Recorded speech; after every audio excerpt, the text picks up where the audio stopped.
Hello drama lovers, ఈరోజు మనం ordinary life and poor husband అనే చైనీస్ డ్రామాని ఎక్స్ప్లెయిన్ చేసుకుందాం.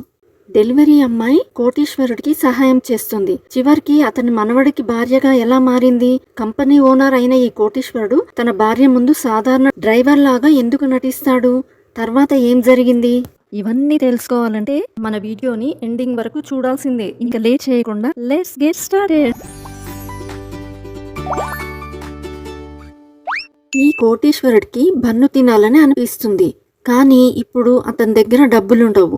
అప్పుడు బన్ను షాప్ యజమాని ఈ పెద్దాయన్ను బిచ్చగాడు అనుకొని వెళ్ళిపోమని పక్కకు తోసేస్తాడు. ఇంతలో ఈ పెద్దాయన పడిపోతూ ఉండగా ఇతడి వెనకాలే ఒక అమ్మాయి వచ్చి ఇతన్ని పడిపోకుండా ఆపుతుంది. అప్పుడు ఈ అమ్మాయి షాపు యజమానిని తిడుతుంది. అలాగే తన సొంత డబ్బుతో ఈ కోటీశ్వరుడికి బన్ను కొనిస్తుంది. అప్పుడు ఈ అమ్మాయి చాలా మంచిదని ఆ కోటీశ్వరుడికి అనిపిస్తుంది. నిన్ను నా మనవడికి పరిచయం చేస్తానని అంటాడు. కానీ ఈ అమ్మాయి నేను డెలివరీ చేసే పనిలో ఉన్నాను అని చెప్పి తన ఫోన్ నెంబర్ పేపర్ పై రాసి ఆ పెద్దాయనకి ఇచ్చి అక్కడి నుంచి వెళ్ళిపోతుంది. ఇంతలో అక్కడికి పెద్దాయన మనవడు కొన్ని లగ్జరీ కార్లు తీసుకుని తన తాతను తీసుకెళ్లడానికి వస్తాడు. ఈ పెద్దాయన వెంటనే తన మనవడికి ఆ డెలివరీ అమ్మాయితో పెళ్లి సెట్ చేయడానికి లాక్కెళ్తాడు. ఆ అమ్మాయిని రప్పించడానికి పెద్దాయన ఆమెకు ఫోన్ చేసి నాకు అనారోగ్యంగా ఉందని చెప్తాడు. అప్పుడు మనవడు బన్ను కూడా కొనలేని నీ కోసం ఆ అమ్మాయి పని మానుకొని ఎలా వస్తుందని అంటాడు. అయితే మరుక్షణమే ఆ అమ్మాయి కంగారుగా పరిగెత్తుకుంటూ అక్కడికి వస్తుంది. అప్పుడు పెద్దాయన ఈ అమ్మాయిని చూడగానే హ్యాపీగా ఫీల్ అవుతాడు. అప్పుడు ఈ అబ్బాయి ఈ పెళ్లి ఆపడానికి ఆ అమ్మాయి పేద కుటుంబానికి చెందినది, ఆమెను ఎలా పెళ్లి చేసుకుంటా అని అంటాడు. కానీ ఈ అమ్మాయి ఆ అబ్బాయి మాటలు పట్టించుకోకుండా ఈ పెద్దాయన చెప్పినట్టు పెళ్లికి రెడీ అవుతుంది. అలాగే ఈ పెద్దాయన 10 కోట్లు ఈ అమ్మాయి అకౌంట్ లో ట్రాన్స్ఫర్ చేసి ఆమెకు పెళ్లి బహుమతిగా ఇస్తాడు. దీంతో డెలివరీ అమ్మాయి కాస్త 10 కోట్ల ఆస్తిపర్రాలు అవుతుంది. డెలివరీ అమ్మాయిగా పనిచేసే ఈ అమ్మాయికి రిచ్ కుర్రాడితో పెళ్లవుతుంది. కానీ తన భర్త పెద్ద కోటీశ్వరుడని ఈ అమ్మాయికి తెలియదు. అయితే ఇతడు తన భార్య దగ్గర సాధారణ వ్యక్తిలాగా ఉండాలని అనుకుంటాడు. ఇంతలో ఇతడి పనివాడు పికప్ చేసుకోవడానికి లగ్జరీ కార్ తీసుకుని వస్తాడు. అప్పుడు వెంటనే ఈ అబ్బాయి ఈ అమ్మాయిని కార్ చూడనివ్వకుండా పక్కకు తిప్పేస్తాడు. అప్పుడు ఈమె తన భర్తను చూసి అందంగా ఉన్నాడని అనుకుంటుంది. ఆ తర్వాత ఈమె తన స్కూటీ వేసుకుని ఇంటర్వ్యూకి వెళ్తుంది. ఆమె పెద్ద కంపెనీలో మంచి జాబ్ కోసం ట్రై చేస్తూ ఉంటుంది. అలాగే అక్కడికి ఇదే ఉద్యోగం కోసం చాలా మంది అమ్మాయిలు వస్తారు. ఎందుకంటే వీళ్ళు ఉద్యోగం సంపాదించాక ఈ కంపెనీ ఓనర్ అయిన అందమైన కుర్రాన్ని ప్రేమలో పడేయాలని అనుకుంటారు. అందుకని అక్కడ కాంపిటీషన్ ఎక్కువగా ఉంటుంది. ఇంతలో ఈ అమ్మాయి ఇంటర్వ్యూ రూమ్ లోకి వెళ్తుంది. అయితే ఈమె వెనకాలే ఆమె భర్త వస్తుంటాడు. కానీ ఆమె తన భర్తను చూడకుండా వెళ్ళిపోతుంది. అయితే ఈమె ఇంటర్వ్యూకి వచ్చిన కంపెనీ తన భర్తదే అని ఆమెకు తెలియదు. అయితే ఈమె వర్క్ ను వేరే అమ్మాయి చూసి కాపీ కొట్టి ప్రజెంట్ చేసేస్తుంది. ఆ తర్వాత ఈ అమ్మాయి వెళ్ళగా ఇద్దరిది ఒకేలా ఉండేసరికి ఈ అమ్మాయిని కాపీ కొట్టావని అంటారు. అయితే కాపీ కొట్టిన అమ్మాయి తండ్రి ఇదే కంపెనీలో పనిచేస్తుంటాడు.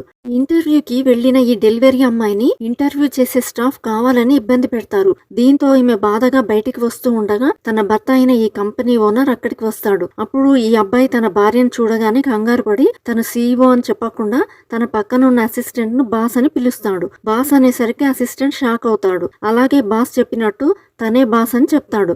అప్పుడు ఈ అబ్బాయి ఇంటర్వ్యూ సిబ్బంది తప్పుగా ప్రవర్తించారు కాబట్టి బాస్ ఊరుకోడని చెప్తాడు. అప్పుడే వెంటనే బాస్ గా యాక్ట్ చేస్తున్న ఈ అసిస్టెంట్ వాళ్ళందరినీ సస్పెండ్ చేసి ఈ అమ్మాయిని ఉద్యోగంలో జాయిన్ అవ్వమని చెప్తాడు. ఆ తర్వాత ఈ అబ్బాయి తన భార్యతో నేను ఈ కంపెనీలో బాస్ కి పర్సనల్ డ్రైవర్ గా పనిచేస్తున్నానని అబద్ధం చెప్తాడు. అప్పుడు ఈ అమ్మాయి నువ్వు కూడా నాతో నా ఇంట్లో ఉండొచ్చు కదా, నీకు అద్దె ఖర్చు తగ్గుతుంది అని అంటుంది. కానీ ఈ అబ్బాయి పర్లేదు అని అంటాడు. అయితే ఆ రోజు నైట్ ఆ అబ్బాయి తన భార్య ఇంటి ముందు లగేజీతో వెళ్లి నిల్చుంటాడు. ఎందుకంటే ఈ అబ్బాయి తాత నీకు పెళ్ళైనా సరే నువ్వు ఆమెతో ఉండట్లేదు అని కావాలని ఇంట్లో నుండి బయటకు గెంటేస్తాడు. అలాగే ఆమెతో కలిసి ఉండమని చెప్తాడు. అప్పుడు ఈ అబ్బాయి ఇవేమీ తన భార్యతో చెప్పకుండా నాకు అద్దె కట్టడానికి డబ్బులు లేక ఇంటి ఓనర్ బయటకు గెంటేశాడు, కొన్ని రోజులు నేను నీ దగ్గర ఉండొచ్చా అని అంటాడు. ఆ రోజు ఈ అమ్మాయి తన భర్తకు ఆహారం వండి పెడుతుంది. అలాగే తెల్లవారుజామున డెలివరీ ఆర్డర్ రావడంతో ఈ అబ్బాయిని జతగా తీసుకుని డెలివరీ ఇవ్వడానికి వెళ్తుంది. అప్పుడు ఈ అబ్బాయి పని మీద తన భార్యకి ఉన్న శ్రద్ధ చూసి ఇతడికి ఆమెపై మంచి అభిప్రాయం ఏర్పడుతుంది. ఇంతలో ఒక లగ్జరీ కార్ వెనక నుండి వచ్చి వీళ్ళ స్కూటీని గుద్దుతుంది. అప్పుడు ఆ కారులో నుండి చెడ్డ అమ్మాయి అలాగే ఆమె బాయ్ ఫ్రెండ్ దిగుతారు. అప్పుడు చెడ్డ అమ్మాయి నా కారుకి డ్యామేజ్ అయినందుకు మీ ఇద్దరే బాధ్యత వహించాలి, అలాగే 50 lakhs నష్టపరిహారం కింద ఇవ్వాలని వీళ్ళని డిమాండ్ చేస్తుంది. ఎందుకంటే ఇది లగ్జరీ కార్, మీ వల్ల దీనిపై చాలా గీతలు పడ్డాయని అంటుంది. అప్పుడు ఈ అబ్బాయికి తన భార్యని ఈ చెడ్డ అమ్మాయి బ్లాక్మెయిల్ చేస్తుందని అర్థమవుతుంది. అప్పుడు వీళ్ళిద్దరూ ఈ చెడ్డ అమ్మాయి మాటలు పట్టించుకోకుండా వెళ్ళిపోతూ ఉంటారు. అప్పుడు చెడ్డ అమ్మాయి ఈ కోటీశ్వరుడితో మీలాంటి పేదవాళ్ళు అసలు ఇలాంటి కార్ జన్మలో చూసి ఉంటారా అని ఇన్సల్ట్ చేస్తుంది. తన భర్తను అవమానించేసరికి ఈ డెలివరీ అమ్మాయికి కోపం వచ్చి ఈ చెడ్డ అమ్మాయికి బుద్ధి చెప్పాలని అనుకుంటుంది. అయితే కోటీశ్వరుడికి కూడా కోపం వచ్చినప్పటికీ తన భార్యను బలవంతంగా ఆపి తను కోటీశ్వరుడు అని దాచిందే తన భార్య ప్రవర్తనను గమనిద్దామని. అయితే అనుకోకుండా వీళ్ళు ప్రమాదంలో పడడం వల్ల ఇతడు సీక్రెట్ గా ఆ చెడ్డ అమ్మాయి అకౌంట్ కి డబ్బులు వేస్తాడు.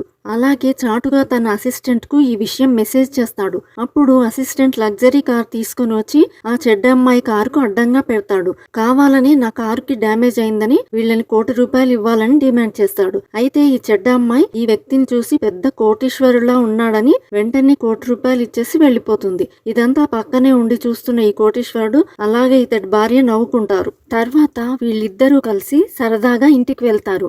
అయితే అప్పుడే సడన్ గా కరెంట్ పోవడంతో ఈ అబ్బాయి భయపడి ఒక్కసారిగా ఆ అమ్మాయిని హక్ చేసుకుంటాడు. అది చూసి ఆ అమ్మాయి బాగా నవ్వుతుంది. అలా వాళ్ళిద్దరూ కాసేపు మాట్లాడుకుంటారు. అయితే ఈ అబ్బాయి తన భార్య కాళ్ళను నొక్కుతూ మసాజ్ చేస్తూ ఉంటాడు. అప్పుడు వీరిద్దరు మాట్లాడుతూ ఉండగా ఈ అమ్మాయి తన భర్తతో నాకు మోసం చేసే వాళ్ళంటే అస్సలు ఇష్టం ఉండదని చెప్తుంది. ఎందుకంటే వాళ్ళ అమ్మను వాళ్ళ నాన్న కూడా మోసం చేసి వెళ్లిపోయాడని చెప్తుంది. ఇది వినగానే ఆ అబ్బాయి చాలా బాధపడతాడు. ఎందుకంటే ఇతడు కోటీశ్వరుడు అని చెప్పకుండా డ్రైవర్ అని ఈమెకు చెప్తాడు. దీంతో ఇతడికి ఈమెకి నిజం ఎలా చెప్పాలో అర్థం కాదు. తర్వాత ఈ అబ్బాయి తన భార్యకు చెప్పులు తొడుగుతాడు. ఆ తర్వాత ఇతడు పైకి లేస్తూ ఉండగా ఇతను తన భార్యకు దగ్గరగా ఉంటాడు. అప్పుడు ఇతనికి ఈ అమ్మాయిని కిస్ చేయాలని అనిపిస్తుంది. ఇంతలో బయట నుండి వెళ్తూ రావడంతో ఇక ఆపేస్తారు. నెక్స్ట్ డే మార్నింగ్ ఈ అమ్మాయి తన స్కూటీపై ఈ అబ్బాయిని ఎక్కించుకుని ఆఫీస్లో డ్రాప్ చేయడానికి వెళ్తుంది. అయితే జాబ్ లో జాయిన్ అయిన ఫస్ట్ డేనే మిగతా స్టాఫ్ ఈ అమ్మాయిని ఇబ్బంది పెట్టాలని చూస్తారు. అయితే ఇంటర్వ్యూలో మోసం చేసిన ఈ అమ్మాయి మళ్ళీ జాబ్ లోకి వస్తుంది. ఎందుకంటే ఈ అమ్మాయి అంకుల్ ఈ కంపెనీ డైరెక్టర్స్ లో ఒకడు. అందుకని ఈమెను మళ్ళీ జాబ్ లోకి తీసుకుంటారు. అయితే ఈ చెడ్డ అమ్మాయి 3 అమ్మాయిలను పంపించి ఈ అమ్మాయి కావాలని ఎక్కువ వర్క్ ఇస్తుంది. కానీ ఈ అమ్మాయి అంత వర్క్ నేను చెయ్యను అని చెప్తుంది. అప్పుడు ఈ చెడ్డ అమ్మాయి నేను ఈ కంపెనీ బాస్ భార్యను, నువ్వు వర్క్ చేయకపోతే జాబ్ నుండి తీసేస్తానని బెదిరిస్తుంది. అప్పుడు ఈ అమ్మాయి వర్క్ చేయకపోతే తనతో పాటు డ్రైవర్ గా పనిచేస్తున్న తన భర్త ఉద్యోగం కూడా పోతుందని నైట్ వరకు వర్క్ చేస్తూనే ఉంటుంది. ఇలా వర్క్ చేస్తూ ఉండగా ఆమె భర్త చాటుగా వెనక నుండి వస్తాడు. తన భార్య చాలా కష్టపడి రాత్రి మొత్తం వర్క్ చేసిందని తెలుసుకుని అతను షాక్ అవుతాడు. తర్వాత తనని డిన్నర్ చేయమని చెప్తాడు. ఇద్దరి మీద ప్రేమ పెరుగుతూ ఉంటుంది. ఒకరోజు ఒక పెద్ద కార్పొరేట్ ఈవెంట్ జరుగుతూ ఉంటుంది. అక్కడికి హీరోయిన్ కూడా వస్తుంది. అది కూడా luxury hand bag and necklace వేసుకొని. ఎందుకంటే అది హీరో వాళ్ళ మమ్మీ హీరోయిన్కి ఇచ్చి ఇవి ఫేక్వి వేసుకో అని చెప్తుంది. ఇంకా వాళ్ళు కోటీశ్వర్లని రివీల్ చేయరు. ఆ ఈవెంట్లో అందరూ హీరోయిన్ని చూసి షాక్ అవుతారు. ఈ పూర్ గర్ల్ ఇంత రిచ్గా రెడీ అయిందేంటి అని. చెడ్డ అమ్మాయి తనని తిట్టి కొట్టబోతుండగా హీరో వచ్చి ఆపుతాడు.